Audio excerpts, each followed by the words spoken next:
Welcome to part 2 of my interview with YouTube superstar and food personality, Laura Vitale. You've probably seen her on her show, Laura in the Kitchen, if you're on YouTube at all, with over 3.5 million subscribers and almost 1,500 videos at the time of this recording.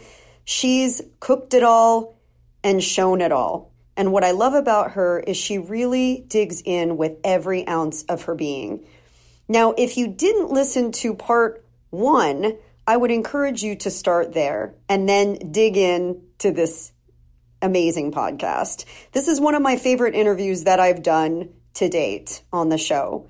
And what you will find from Laura is, in addition to the amazing success that she's had with her YouTube show, her blockbuster book, and more projects to come, she is as humble and deserving of success as anybody because she's got her priorities in order, which I love.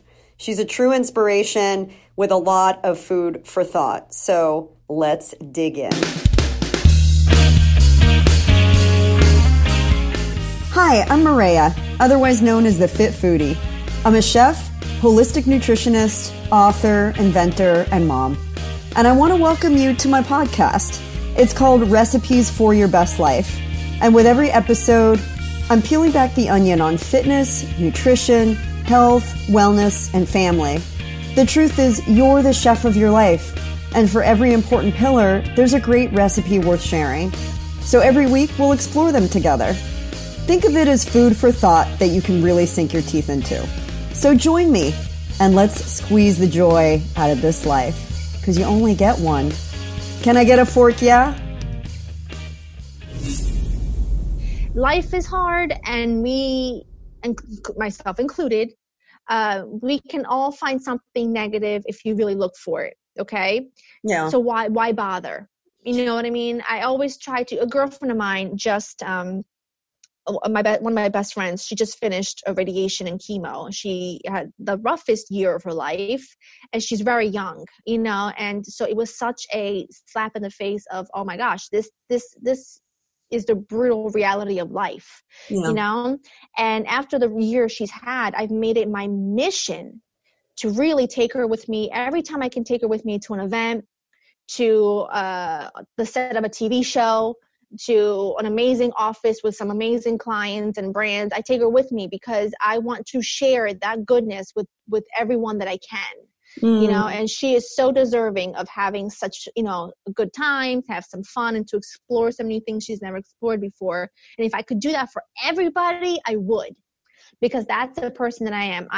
I would share my life and everything with everyone if I could, because I just want everyone to see the good and the positive in the world, and I don't know, I just really focus on that. You know, I always say I will be my own best friend. I tell you, and I know this to be true just from knowing you over the years. And I know that we don't get to see each other on a regular basis, but I do feel like I'm a part of your life, especially when I get to see you cook with your nonna and your daughter. And it's like, it's so real and it's so authentic. And do you think that your Italian roots have just made you a different person? I mean, I think in a world where people are always like out for themselves, and, you know, the measure of success is wealth, and the measure of, you know, being famous is how many YouTube followers you have. At the end of the day, your family is your anchor. Do you think you got that from your roots? I mean, 100%, 100%. And I tell you what, this is the God's honest truth. Okay. Everyone has a price to pay for something. Okay. Yeah. I feel like I'm so blessed with an incredible career, a beautiful home, a wonderful marriage, and a healthy baby girl. I mean, really, it's amazing. The price I pay is for the fact that my family is so far away from me. I would give up the career and the big, beautiful home to have my family close to me at the drop of a hat. I would. If you had to tell me this, if you have your family close to you, you'd have to give up your career and your home and whatever, I would do it. And I wouldn't even, there would be no question. That's your family in Italy? Yes. There would be no question. If I could have my mother, my grandma, my aunts, my uncles, my cousins, my brother, if I could have them around the corner just like I had them when I was growing up, I would do it without even thinking about it for a second. I would say, absolutely, take it away, give me them. I'm happy. I'll be happy for the rest of my life. So is there a Laura Vitale in Italy? Someone sure? I don't know. It's hard because I've made a life for myself here. People always say to me, why don't you just go back? It really isn't that easy. You know what I mean? It really isn't easy at all. We do our best to balance both lives in a way. We try our best to be there every year. We have family come here once a year. And we do the best that we can. But I grew up in a way that is so, it was so simple, and it was so honest, and it was so wonderful that nothing compares to it. Nothing. I grew up mainly with my paternal grandparents. My nonna raised me from the time I was born because my parents were young. My mom was 18, and they weren't really stable enough to have a family on their own. So my mother lived with my grandparents for a long time, and that's the house I grew up in.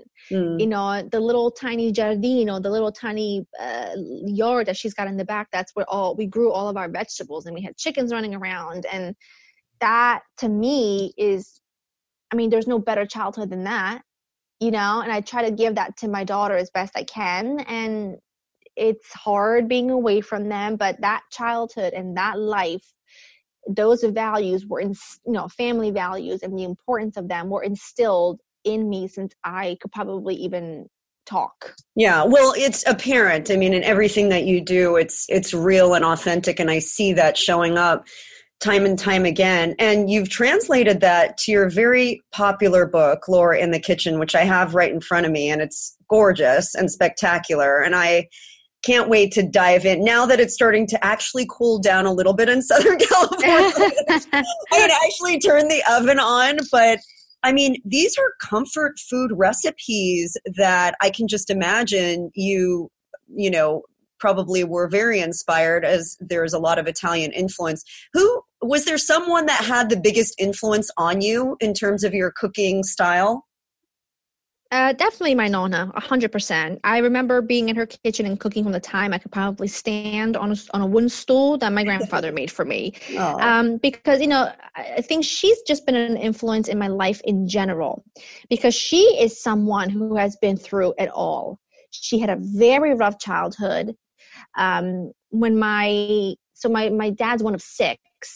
And when they were little, it was a time where my grandfather was working and also building their home. So they lived in like a construction zone for a very, very long time. My grandmother had to go get water from the well up the mountain every day with 6 kids in tow. Wow. Because there was no running water, so she's somebody that's been through it all. She's been through cancer multiple times. She's had diabetes from the time she was 30 years old. It's just, she's been through it all, and she's still sassy and feisty, and she loves her family hard. And she's been a huge influence on my life because she's always really looked for the good in everything. She had a strong marriage. Unfortunately, my grandfather passed away almost 20 years ago. I think it's actually been 20 years. It has. It's been 20 years in May. My grandfather passed away very, very suddenly from pancreatic cancer. And so she's been on her own ever since. And she fills that void with her grandchildren and her kids and the neighbor's kids and the lady up the street and her grandkids. Whoever can stop by with the little kids makes her happy. And I've always done the best I could every year to go there and just film some special content with her so that I can have it and I can share it. But now that she's gotten older, she's losing eyesight in one of her eyes and she's losing hearing in one of her ears. So it's gotten a little bit more difficult to be able to get her to stand still and do a video with me, which is why we haven't in the past couple years. But we just try to take footage of her as much as we can, because I love to watch her just be in her element. You know what I mean? I'm gonna share a couple of the videos in the show notes for people to watch, because the dynamic with her and you is so heartfelt. I mean, you can just see the love that you have for each other literally gushing from your bodies. And the same with your daughter. I just enjoyed so much watching you make cookies with her, and how like she was very into it. I mean, she's like your apprentice. She is so into it. Of all the toys that she's got, her favorite place to be is in the kitchen, on a stool or on a chair, and just involved in whatever I'm doing. And I really, for the most part, really try to involve her in everything, because, I mean, why not? You know? Right. Yeah. Why not? Who cares? You're teaching her a life skill. The only rule that we have at the moment is that we don't mix water with any dry goods, because it turns into mud and it's very difficult to clean. But aside from that, I mean, I just give her, I bought a cheap pack of what are they called? Oh, oats and some flour. And I keep reusing them over and over again. She doesn't even get it, but it's fine. It's better for me that way. And it's easy. You know what I mean? When my kids were little, their favorite place to be was in the kitchen with me. And my son would leave all of his toys. And if I gave him a bowl and a wooden spoon, he would just go at it. Like it was music. Sometimes I'd have to take that away, but I hear you.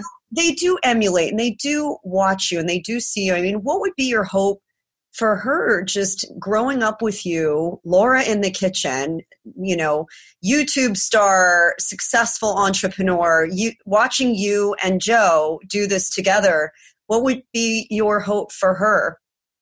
I just hope that as she grows, she really does things with passion like I do. Like, I don't really throw myself into any project that I feel like wouldn't be so, that I feel like it would be like a one and done. Oh, this is easy. Goodbye. Like, when I throw myself into a project, I throw myself into it.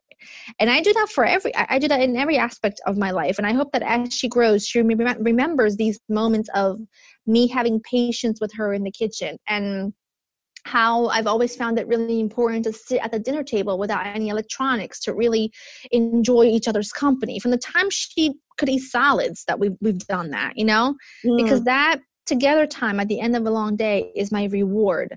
And I always want her to remember the time that I took to teach her things, and to play with her on the carpet, as she puts it. She wants me to be sitting next to her as she plays pretty much all the time if she's on the carpet, as she puts it. I just hope that she remembers these times like I do. I think of these times so innocent, and I want to soak them up, and I never want to forget her looking up at me and smiling because she got something right. You know what I mean? Yeah.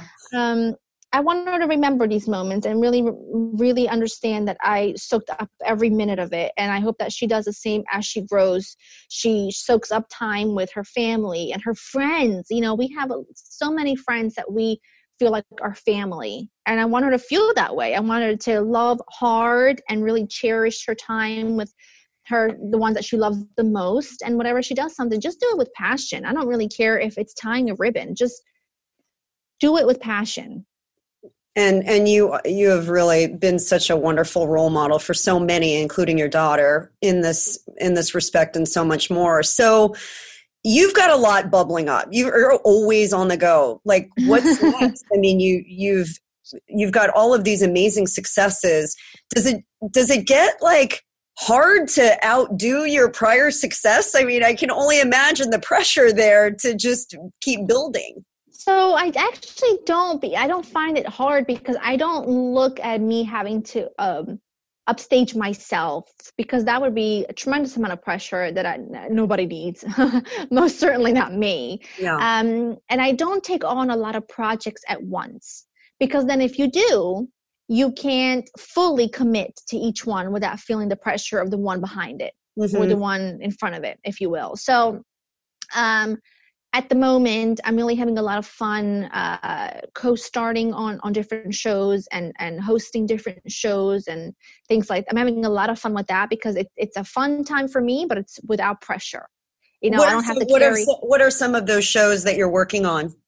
Currently working on new episodes of Beat Bobby Flay, Today's Show, some fun stuff with Google that's coming up. I'm also going to be sort of in some classes with Google as sort of a professional in this whole thing. I get to give advice to people on how they can do it too. So how fun is that? Cool. Yeah. I get to do that. And then I have a couple of really exciting projects in the works for Laura in the Kitchen for the holiday season. Some really, awesome brands, partnerships for the holiday season, and really working